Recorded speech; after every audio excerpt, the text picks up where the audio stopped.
Bem-vindos ao Portas Abertas para o Mundo. Esse é um videocast criado pelo Colégio Etapa, com a intenção de contar experiências das candidaturas internacionais dos nossos alunos. O Colégio Etapa é a escola brasileira que mais aprova no exterior. São, durante esses 20 anos, mais de 1.000 aprovações. O tema de hoje é tecnologia e, para isso, convidamos os alunos Pedro e Letícia. Pedro, gostaria que você falasse um pouquinho para a gente das universidades que você ingressou, qual que você vai realmente estudar e o curso que você vai fazer. Eu vou cursar a Universidade de Michigan, fazendo Engenharia Mecânica e Naval. Eu também passei em outras 4 universidades americanas e uma australiana. Maravilhoso. E você, Letícia? Eu vou cursar Ciência da Computação no MIT e passei em outras 5 universidades americanas. Muito bem. Eu acho que uma pergunta que todo mundo gostaria de fazer é o que inspirou vocês para estudar no exterior e, principalmente, o major que vocês escolheram. Vocês poderiam compartilhar um pouquinho dessa experiência, Pedro? Eu decidi fazer o meu major porque, eu cresci na cidade de Louveira, no interior de São Paulo. Ela tá no centro de, mais ou menos exatamente no meio entre a região metropolitana de São Paulo e a região metropolitana de Campinas. Então, sempre foi um hub logístico lá, teve muitos galpões lá, a Anhanguera passa lá. Tem também a Ferrovia do Aço, que antigamente chamava Ferrovia Jundiaí-Colômbia, que também é bastante movimentada e também é a aproximação final do aeroporto de Campinas, a aproximação final dos 2 aeroportos de São Paulo. Então, eu sempre cresci muito no meio de transporte, de transporte logístico e de carga. Eu também passei muito tempo vendo navios em portos e tal. Então, eu sempre estive muito perto do mundo da logística e eu quero continuar trabalhando nisso, removendo algumas ineficiências que existem nesse mundo, que tem várias. E eu pretendo fazer engenharia mecânica e naval para conseguir trabalhar bastante com isso. Perfeito. Então, é uma coisa que, na verdade, você já trouxe há bastante tempo. Foi Com certeza. Observando todos esses problemas que você decidiu o seu major. Muito bom. E você, Letícia, conta pra gente um pouco da sua história. Eu acho que eu sempre gostei muito da área de matemática. Desde que eu era pequena, como ambos os meus pais são da área, eles sempre me incentivaram a realmente gostar de lógica e das matérias de exatas. A gente jogava vários jogos que realmente me incentivaram a gostar de matemática, principalmente. E, principalmente, quando eu comecei a fazer Olimpíadas, eu percebi que eu gostava muito de matemática e também de informática.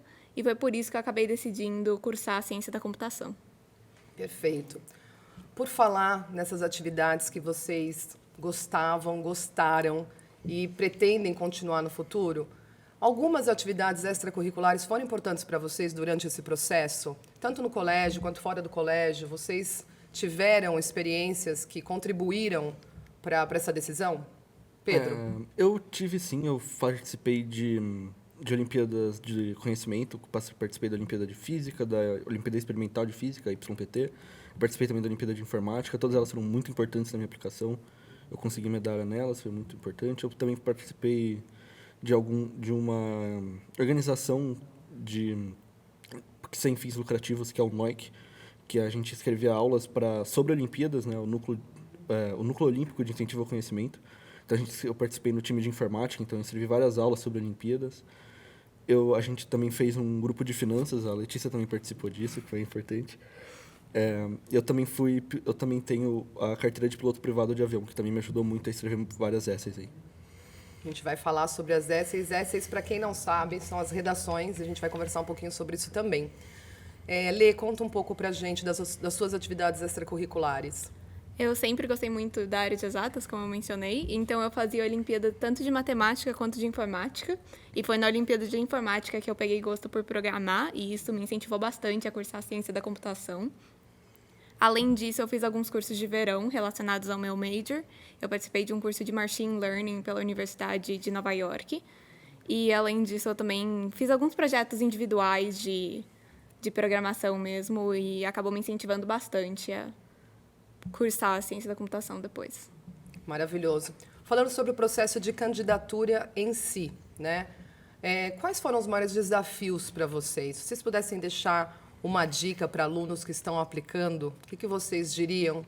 E eu gostaria que vocês pensassem no processo num todo. Então, desde do AP, um programa que a gente vai explicar o que é, as redações, as essays, gostaria que vocês falassem desse processo, né, da candidatura em si. Começar com a Letícia. Eu acho que, para mim, o mais importante foi o planejamento.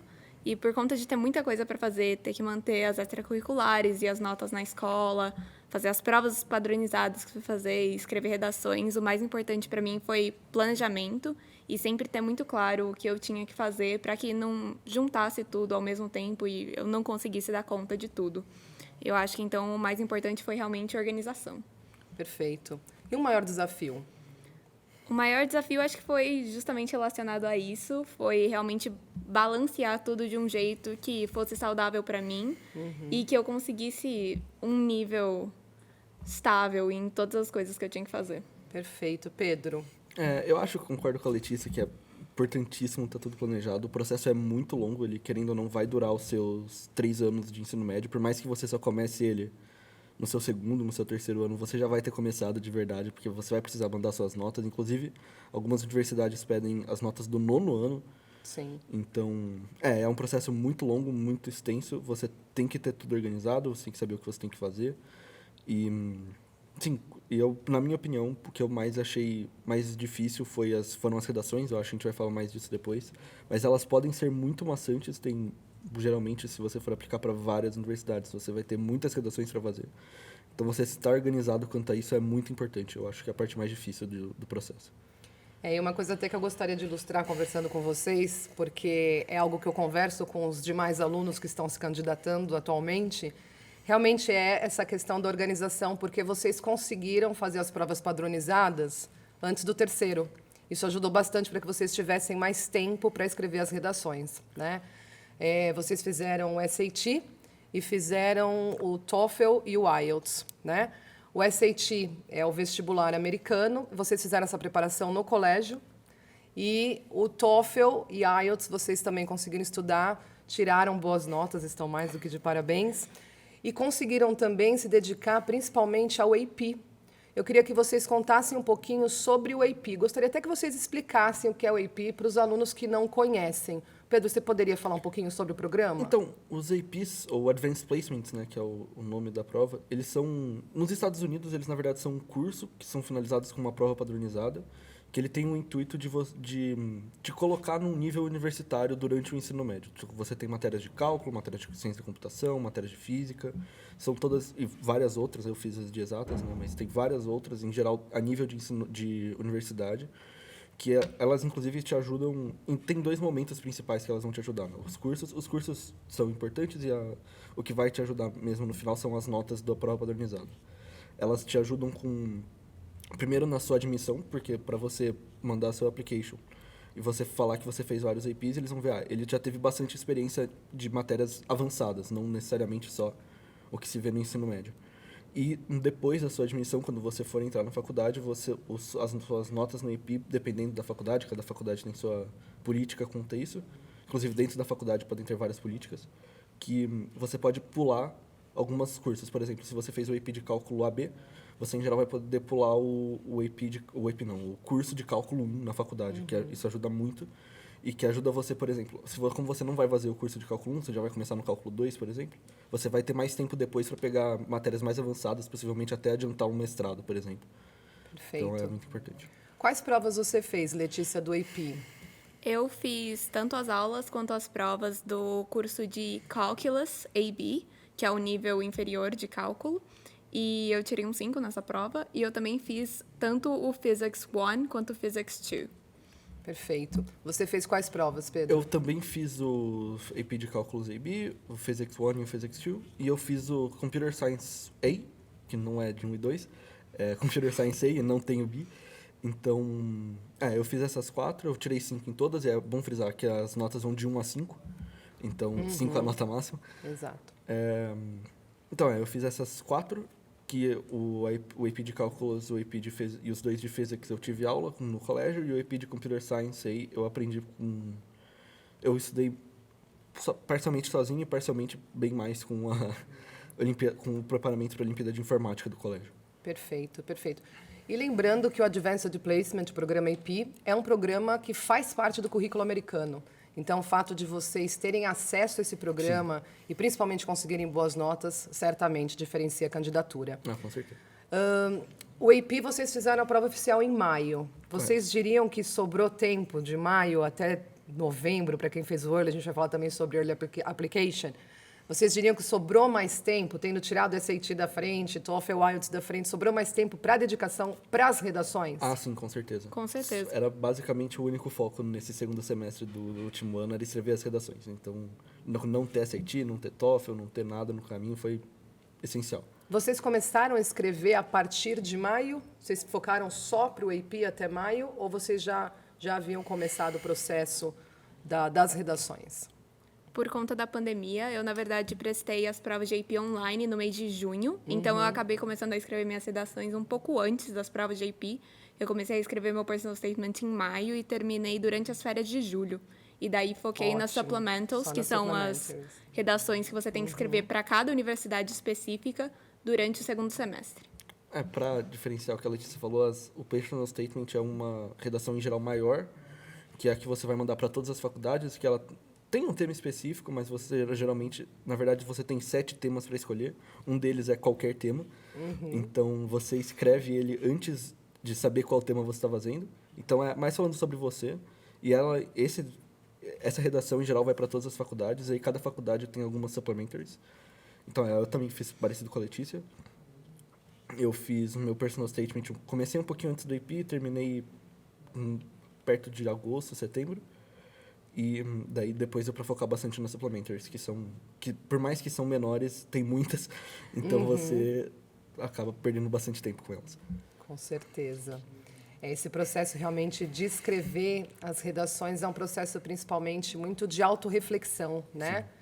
E eu gostaria que vocês falassem um pouco sobre essa questão da candidatura internacional, principalmente nos Estados Unidos, de ser holística, né? Porque acho que uma das dúvidas que os alunos têm quando vão fazer candidatura é: preciso fazer as extracurriculares, preciso ter notas boas, mas às vezes você tem as melhores atividades extracurriculares, você tem notas boas, mas não é o suficiente. Então, eu gostaria que vocês contassem um pouquinho sobre esse processo de autoconhecimento.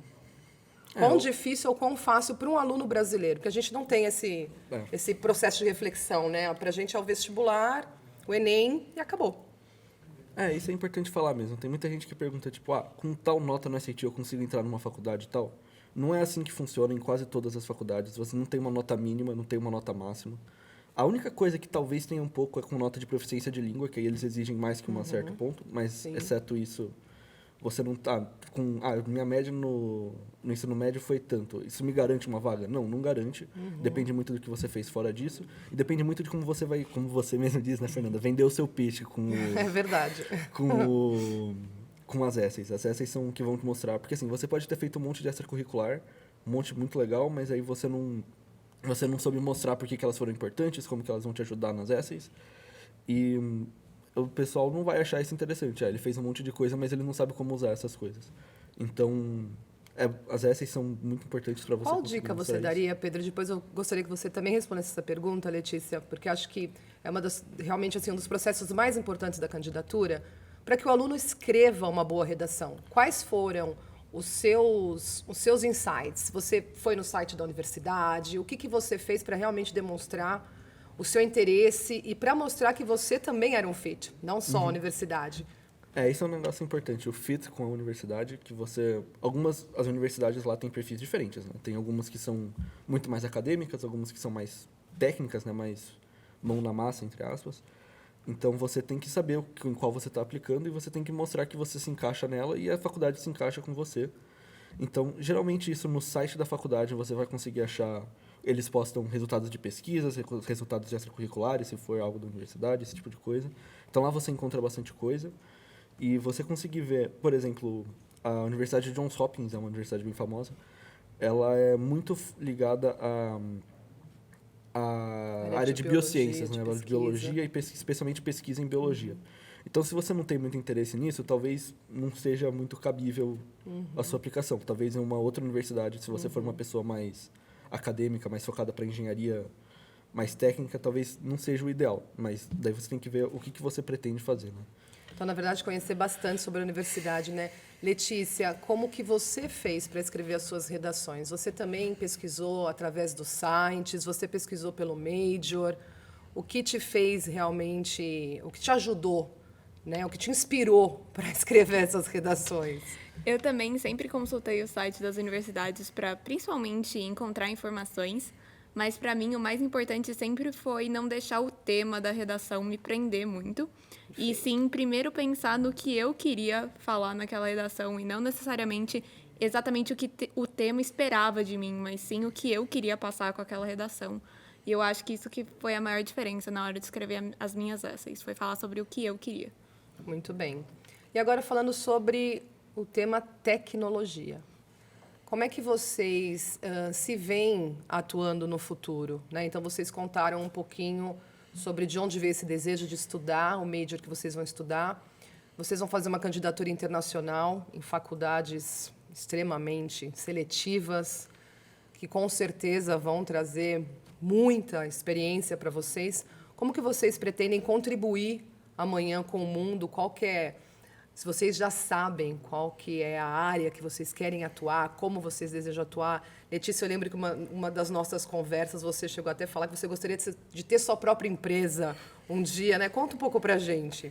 Isso sempre foi uma coisa que eu tive muito vontade, de participar da área de empreendedorismo e de business, da área de negócios. Sempre foi uma área que eu tive muito interesse, mas eu ainda não sei exatamente o que eu quero fazer depois da faculdade. Eu quero justamente usar esse tempo na universidade para explorar as oportunidades que eu vou ter e, a partir disso, decidir o que eu quero para o meu futuro. Perfeito. E você, Pedro? Você já imagina? Então, eu, como eu disse antes, né, eu cresci muito perto do mundo da logística, então, de fato, tenho bastante vontade de trabalhar perto com isso, trabalhar em desenvolvimento de avião, desenvolvimento de caminhão, de trem, de navio, qualquer coisa assim. Eu planejo trabalhar com isso para poder reduzir, algo que eu falei muito nas minhas redações, reduzir o impacto ambiental da logística sem fazer o trade-off de custo. Então, conseguir fazer as coisas ficarem mais eficientes sem perder a parte monetária, que sempre vai ser muito importante no mundo que a gente vive. Perfeito. E acho que uma das coisas também que os candidatos pensam durante a aplicação é se devem fazer um early, né? Então, o early, quando eles fazem essa candidatura antes, no dia 1º de novembro, ou se eles devem fazer o regular, apenas o regular, em janeiro, né? 1º de janeiro, normalmente, para a maioria das universidades. Vocês dariam qual dica para os alunos? Vocês falaram muito do planejamento. Então, assim, principalmente para um early, planejamento fica ainda mais importante, porque você já vai ter que ter as provas padronizadas, pelo menos, né? Notas, enfim, as redações. Por que você decidiu fazer um early, por exemplo, Letícia? Eu acho que, para mim, foi muito relacionado, como eu estava bem organizada, durante o mês de outubro eu já tinha tudo que eu precisava para mandar para as universidades que eu gostava muito pronto. Então, nesse contexto, valia a pena para mim mandar minha application um pouco antes para ter chances maiores de ser aceita, já que eu já estava com tudo pronto mesmo. E existem estratégias diferentes de como usar os seus earlys, mas para mim foi isso que eu acabei fazendo. Foi como eu já tinha tudo pronto, aplicar para as universidades que eu gostava bastante, para ter um pouco mais de chances. Perfeito. E você, Pedro? O meu foi bem parecido com a Letícia, eu já tinha mais ou menos tudo pronto para o fim de outubro. Então, eu consegui, na falta de eu fiz 4 earlys, foram 4 universidades. Então, eu já tinha tudo pronto, era só enviar. Então, eu enviei, e daí isso me ajudou bastante depois, porque tinha algumas, que a gente chama de faculdade safety, né? Que são as faculdades que têm mais índice de aprovação, né? Então, elas têm mais fácil de você passar. Tem mais chances. Já tinha visto que a deadline, né? O prazo para entrega deles do regular era no fim de janeiro e eu já ia ter recebido alguns resultados no começo de janeiro. Então, eu já tinha me preparado para isso, fazer vários earlys, alguns earlys que talvez sejam mais difíceis, né, mas teoricamente fica mais fácil por isso estar acontecendo em early. Eu mando, aí eu consigo receber os meus resultados. Se eu não passei em nenhum, eu posso aplicar para as safeties. E se não, eu não preciso aplicar para safeties, porque eu já, por mais que eu já tivesse tudo pronto para elas, eu já passei em uma universidade melhor, mais seletiva, e eu não preciso ficar nela. Então, esse tipo de estratégia é muito útil. Mas tem gente que faz outras estratégias, tem gente que prefere aplicar as earlys como safeties, para você já estar mais calmo Sim, em no janeiro, que é algo processo. muito importante. Sim. Então, varia muito do que você está pensando, mas se você pensar em fazer alguma early, é importante estar organizado para você já ter SAT, já ter feito TOEFL, já ter feito AP, já ter feito tudo para o fim de outubro, que é a meta. E o Muito mais bem. importante é as redações. Sim, as redações, lógico. Com certeza, com certeza. Em relação às extracurriculares também, vocês fizeram candidatura para diversas universidades, né? Não foi apenas uma. Acho até interessante depois vocês falarem para quantas universidades que vocês já comentaram, quantas universidades vocês foram aprovados, mas quantas universidades vocês realmente fizeram a candidatura e o que vocês acreditam que seja possível realmente, porque os alunos que estão aplicando nem sempre têm essa consciência da quantidade de redações, né? É uma coisa que a gente conversa bastante com eles, que é o College List, né, a lista de universidades, para que ela realmente seja viável, porque senão não é possível, vocês sabem, vocês passaram pelo processo. Eu gostaria que vocês falassem para quantas universidades vocês aplicaram e o que fez vocês escolherem a universidade que vocês vão ficar. Porque isso é uma decisão também muito importante, né? Que abrange vários fatores. Não é só o curso, não é só o nível de aprovação. Eu acho que é importante vocês falarem o que vocês descobriram naquela universidade. Vocês conversando comigo, por exemplo, me falaram das atividades extracurriculares que tem lá, como vocês se veem atuando. E eu acho que, Pedro, você podia compartilhar a sua história do early, né? Que foi deferred, você esperou que poderia ter uma chance de aprovação, foi aprovado e decidiu para outra universidade. Então, conta um pouco dessa história para gente. Então, eu primeiro apliquei para 8 universidades no total, eu tinha 11 na lista, as outras 3 que eu não apliquei eram as safeties, que eu já tinha recebido meu resultado, não precisava aplicar nelas. E, bom, eu fiz a história, eu fiz o processo de early, que tem 2 modalidades de early, na verdade são 3. Mas eu só fiz 2, que é o Early Decision, que você tem uma decisão e como você fez em Early, você assina um contrato. Que se você passar, você for aprovado, você vai ter que ir nela. E eu fiz isso com a Universidade de Cornell. E eu fiz outras 3 universidades em Early Action, que é o... Sim. Não restrictive. Você não é obrigado a ir, você só vai ter um resultado como se fosse regular, só que você recebe antes. E, bom, eu gostava muito de Cornell, ainda acho sem dúvida uma universidade sensacional, é a Ivy League e tal. E eu fui deferred de Cornell em Early Decision. E daí, deferred significa não é nem sim, nem não. A gente quer comparar você com o pessoal de regular. Isso. E você vai receber sua aprovação como se fosse uma pessoa em regular. Só que quando você passa para regular, você perde o binding, né? Ele é quebrado, o binding contract. Então você não é mais obrigado a ir lá, você está sendo com uma pessoa de regular. Mas aí eu também passei na Universidade de Michigan, em regular decision, ou seja, em decisão normal, você aplica e recebe na hora padrão, que eu passei em Michigan e decidi ir para Michigan, que não seria possível se eu tivesse passado em early decision. E conta pra gente, porque eu acho que isso é uma experiência muito rica, né? Porque realmente você fez um early decision para aquela universidade, e aí você passou e vai para Michigan. Algumas coisas que influenciaram bastante nessa decisão foi, primeiro, que a Universidade de Cornell, ela fica, acho que umas 4 horas de Nova York, e essa é a cidade mais perto, a cidade de algum tamanho mais perto. Acho que fica umas 3 horas de Buffalo, que é um pouco menor, mas também é bem longe. Então, localização foi uma das coisas que você... Então, como é bem longe de bastante coisa, não tem muita... Não teria muitas oportunidades de estágio na região, não teria muitas oportunidades desse tipo por lá. Enquanto a Universidade de Michigan fica do lado de Detroit, acho que é uns 20 minutos, meia hora de Detroit de carro, bom, Detroit, por mais que tenha perdido muito da fábrica, né, do chão de fábrica, ainda tem a sede da GM, da General Motors, tem a sede da Ford, é no Midwest, que então tem um monte de fábrica não, é sede de empresa de grandes trator, empresas, de sim. caminhão, de um monte de coisa, dessa área que eu pretendo trabalhar. Além disso, eles têm várias equipes de extracurriculares que eu tenho muita vontade de fazer, e equipes muito fortes, por exemplo, a que eu sempre falo é do carro solar, é um carro que ele é energizado puramente por placas solares, e a universidade, e daí tem uma competição entre todos os carros de quem faz mais rápido. Tem a americana, eu acho que é de Chicago a Nova Orleans, e tem a mundial é na Austrália, de Darwin, em Northern Territories, até Adelaide, eu acho, em Southern Australia. E Michigan sempre vai muito bem, ganhou várias vezes a americana, ganhou algumas vezes a mundial. Então, foram as principais decisões. Além disso, assim, em rankings, né? O pessoal gosta muito de olhar rankings. Eu não sou muito fã de rankings, mas se você olhar os rankings, elas são bem parelhas ali. São a 20, 21, 10, 11. São muito parecidas em rankings tanto do curso quanto em geral.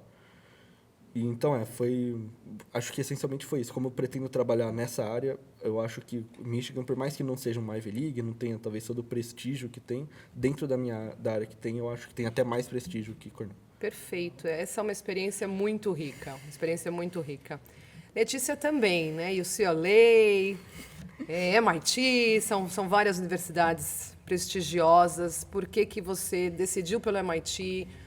Extracurriculares que você talvez também tenha se interessado? O que fez você bater o martelo para o MIT? Eu também fiquei bem na dúvida sobre qual universidade eu ia cursar. Eu sei, então, porque eu sou a counselor de vocês, né? O que eu fiz foi que eu visitei o campus do MIT e o campus de UCLA. Perfeito. E como as duas são universidades fantásticas, eu não tinha muito o que dizer academicamente. Acabou indo mais pela localização. Eu gostava... A cidade em que fica o MIT é bem próxima de Boston, mas se chama Cambridge.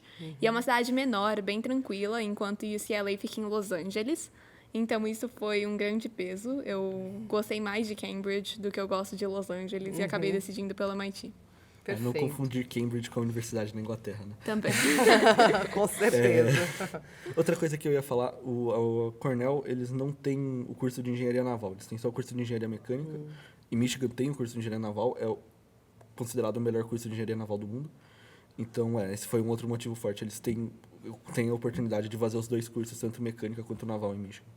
Perfeito, perfeito. Antes da gente finalizar, se vocês pudessem dar uma dica, falar para os alunos que estão aplicando o que eles devem fazer, o que vocês diriam? Letícia, em uma palavra, o que você diria para eles? Planeje-se. Planejamento, perfeito. Planeje-se, não subestime as essays. Não muito fácil, subestime as você essays. vai falar, é só escrever 200 palavras, vai ser um parágrafo. Não subestime, não é fácil. É muita Pedro, coisa. quantas vezes você reescreveu o seu personal statement? Eu acho que no final tiveram 13 drafts. 13 versões. Muito bom, muito Então, bom. demora. E o personal statement é até maior, mas eu tive algumas outras aí de 300, 400 palavras que também tiveram 8, 9 versões. Então, demora bastante. Então, se planeje para conseguir fazer tudo a tempo. Perfeito, com certeza.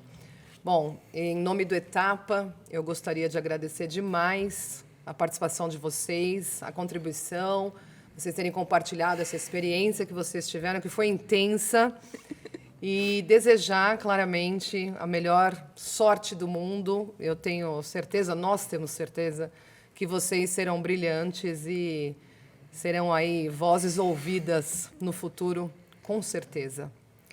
Finalizamos agora mais um videocast. Muito obrigada. E se vocês tiverem interesse em mais experiências, mais histórias, temos o blog internacional do Etapa, mais vídeos também no YouTube. E mais uma vez, obrigada. Obrigado, gente. Go Blue!